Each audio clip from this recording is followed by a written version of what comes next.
네, 여러분 안녕하십니까. 7월 5일 금요일입니다. 출발 딜사이트 시작합니다. 박명석입니다. 간밤에는 뉴욕 증시가 7월 4일 독립기념일로 인해서 휴장했습니다. 어제 미리 말씀을 좀 드렸던 것 같은데요. 그래서 간밤에 있었던 유럽 증시 마감 상황들 한번 정리해봤고요. 그리고 또 여기에 우리가 추가로 다음 주 미국 증시에 대해서 생각해볼 포인트들 여러 가지 넣어봤으니까요. 브리핑 뉴욕으로 함께 가보도록 하겠습니다. 자, 브리핑 뉴욕 첫 번째 순서는요. 말씀드렸던 것처럼 유럽 증시 마감 상황 정리해봤습니다. 유로스톡스 50 지수 그리고 영국과 프랑스 지수 모두 상승했습니다. 최근에 우리가 유럽에 대해서 주목하는 배경이 정치적 불확실성이었죠. 처음에 시작됐던 건 프랑스였고요. 그 다음이 이제 영국 총선이 지금 한창 치러졌고 지금 이제 개표가 이루어지고 있는 상황입니다. 그런데 영국에서 어느 정도 윤곽이 나왔음에도 불구하고 그리고 정권이 좀 넘어갈 가능성이 굉장히 높아졌음에도 불구하고 이렇게 상승으로 마감이 됐어요. 영국뿐만 아니라 프랑스도 마찬가지로 정치적 불확실성 어느 정도 일부 반영됐다 혹은 이제 더 이상 걱정할 건 없다라는 얘기들이 나오고 있는데 잠시 후에 영국 총선 결과와 함께 얘기를 나눠보도록 하고요. 이에 따라서 바클레이조와 BNP 파리바 영국과 프랑스의 대표적인 은행주들이 강세를 보였습니다. 뿐만 아니라 LVMH 최근에 좀 주가가 그다지 좋지 못한 퍼포먼스를 보였었는데 다시 한번 바닥권에서 조금씩 반등하는 모습들이 확인되면서 유럽에서 정치적 불확실성 완화뿐만 아니라 전반적으로 경기가 좀 되살아나기를 기대하는 흐름들이 금리 인하 기대감과 맞춰서 이제 일어나고 있다라고 보시면 될 것 같은데요. 자, 그러면 첫 번째 체크 포인트 영국의 총선 결과부터 확인해 보시죠. 사실 결과가 아직 나온 건 아닙니다. 그런데 CNBC 기준으로 제가 보도된 내용들을 봤더니 영국의 총선이 한 650석이 된대요. 그중에서 지금 현재 집권하고 있는 보수당이 약 150석 정도를 확보할 것으로 예상이 된다고 합니다. 그럼 남는 400석, 500석이 남죠. 500석이 남는데 500석 중에 무려 410석가량을 현재 야당인 노동당이 확보할 것으로 예상이 된다고 합니다. 굉장히 지금 집권 여당에 대한 이건 뭐 거의 분노에 가깝다고 봐야 될 것 같고요. 그래서 정치적 불확실성이 조금 더 이제 과대가 될 줄 알았는데 과도화가 될 줄 알았는데 오히려 앞서 보셨던 것처럼 영국 증시 괜찮았죠. 장중에 1% 가까이 상승하는 그런 모습들을 보였고요.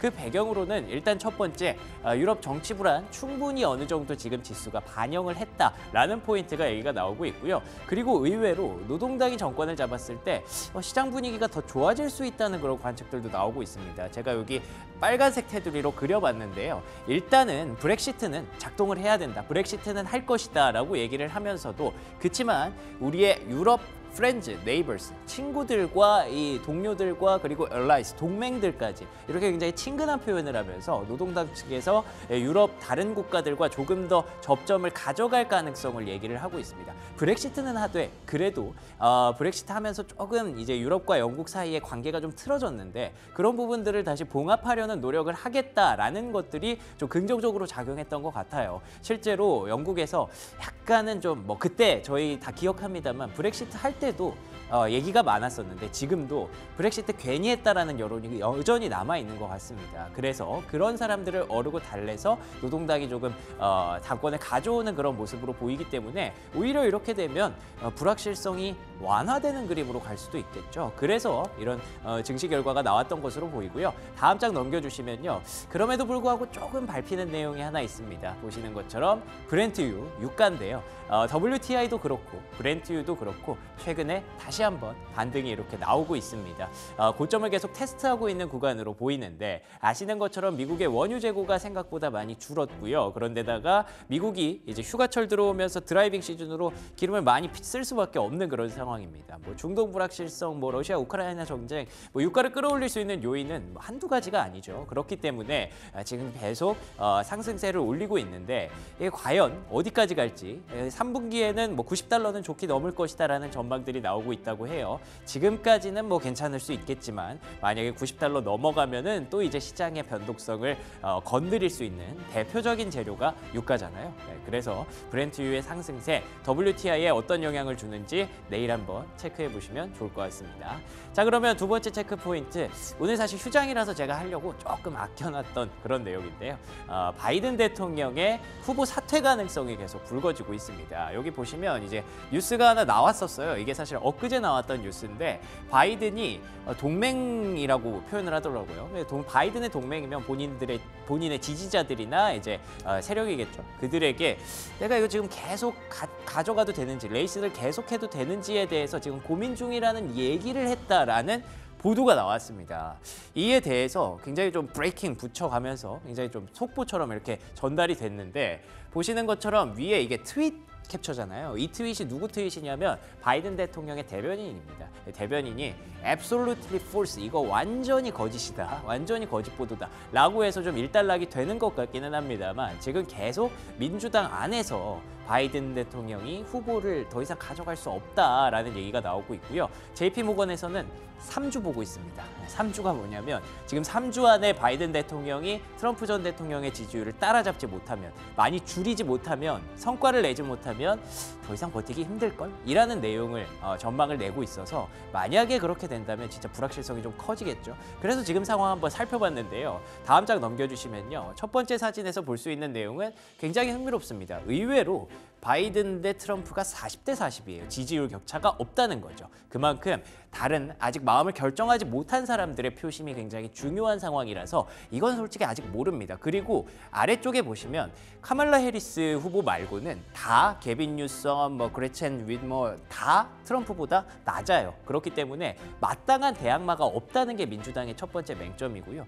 여기서 흥미로운 건 미셸 오바마, 그러니까 오바마 전 대통령의 와이프죠. 50% 넘는 지지율을 기록하고 있다는 것도 굉장히 흥미롭습니다. 이 사람이 다시 돌아와야 되는 걸까요? 어쨌든 바이든 대통령 입장에서는 이런 상황을 봤을 때 나 말고 그럼 대안이 누군데? 라고 반문을 할 수가 있는 상황이고요. 다음 장 넘겨주시면요. 이것도 좀 흥미로운 자료였는데 지금 민주당 쪽에서 바이든 대통령이 사퇴해야 된다라는 의견이 66%입니다. 사실 공화당 쪽에서 사퇴해라 마라 이거는 의미가 없죠.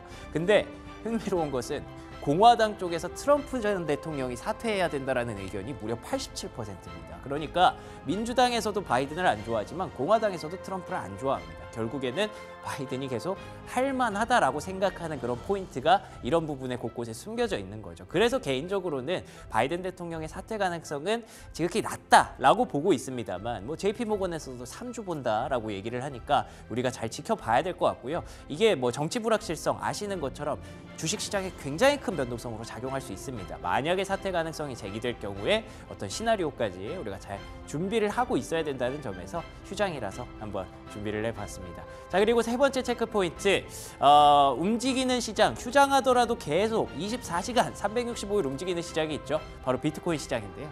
비트코인 가격이 최근에 좀 빠지고 있습니다.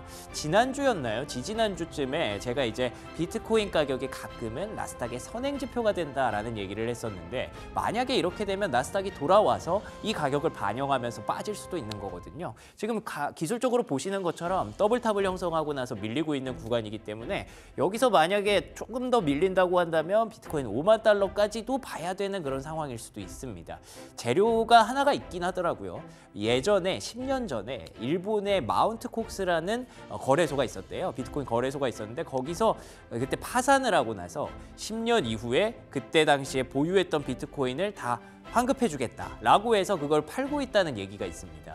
그 때문에 이제 매물이 나올 수도 있다는 건데 어쨌든 재료가 뭔지 비트코인 사실 분석이 불가능하잖아요. 그 상황에서 지금 기술적으로만 봤을 때 좀 더 열어놔야 될 가능성, 혹시 나스닥의 하락의 전조가 될 가능성 이런 부분들 걱정이 좀 되는데요. 다음 장 넘겨주시면 이런 변동성은 비트코인에게 늘 있었던 거고 사실 올해 안에 올타임 하이, 그러니까 사상 최고가 다시 한번 찍을 것이다라는 전망이 나오더라고요. 그 배경으로는 이제 우리가 겪었던 반감기 얘기를 하고 있는데 역사적으로 항상 반감기의 해에는 올타임 하이를 찍었기 때문에 지금의 변동성 오히려 지금이니? 하고 사야 될 수도 있다라는 얘기가 나오고 있어서 일단은 조금 더 지켜보도록 하죠. 근데 좀 밀리고 있다는 것만 약간 불안 요소가 된다는 것만 참고하시면 될 것 같습니다. 자, 그러면 이어서 종목들로 좀 넘어가 보도록 하겠습니다. 첫 번째는요. M7 차트 준비를 해봤습니다. 보시는 것처럼 엔비디아는 사실 넘사벽에 엔비디아까지는 어떻게 안 되고 다른 종목들이 살짝 주춤하는 동안 이 아래쪽에서 강하게 치고 올라오는 종목 바로 테슬라입니다. 테슬라가 정말 맹렬하게 추격을 하고 있고요. 이게 탑다운 관점에서 보면 그리고 뭐 2분기 인도량 그것도 알겠고 탑다운 관점에서 봐도 다른 종목들 좀 쉴 때 테슬라가 그래 이제 좀 갈 때가 됐지 하면서 충분히 따라가는 거 여기까지는 오케이 이해를 할 수 있습니다. 근데 이 이상으로 더 치고 올라갈 수 있는가에 대한 그런 고민을 이제 우리가 하기 시작했잖아요. 왜냐하면 3일 연속 일봉상으로 엄청난 양봉을 만들었으니까요. 그래서 다음 장 넘겨주시면요. 요게 조금 불안하기는 해요. 밸류에이션인데요. 보시는 것처럼 그 비싸다는 엔비디아, 급등하는 엔비디아도 밸류에이션이 12개월 포워딩 기준으로 PER 40배밖에 되지 않습니다. 그런데 테슬라가 이번 3일 동안의 급등으로 인해서 거의 100배에 육박하는 그런 밸류에이션을 확보하게 됐습니다. 밸류에이션이라는 건 결국 이 현재 주가를 실적으로 증명하지 못한다는 뜻인데 이번 2분기 실적 시즌에 과연 테슬라가 이걸 증명해낼 수 있을지 그게 가장 중요한 또 관전 포인트가 될 것 같고요. 근데 만약에 그거 잘 넘기면 8월 달에 로보택시 발표까지 여름은 어떻게 보면 테슬라의 계절이 될 수도 있는 거거든요. 그렇기 때문에 뭐 모르겠습니다. 밸류에이션 압박은 분명히 있지만 지금 가장 궁금하고 가장 핫한 주식이 단연 테슬라임에는 틀림없는 것 같습니다. 자, 두 번째 특징주로 넘어가 보도록 하죠. 두 번째는 AI 섹터 한번 얘기를 좀 해봐야 될 것 같은데요. 보시는 것처럼 앞서 보셨던 것처럼 최근의 어떤 흐름은 확실히 저평가 종목들의 반등입니다.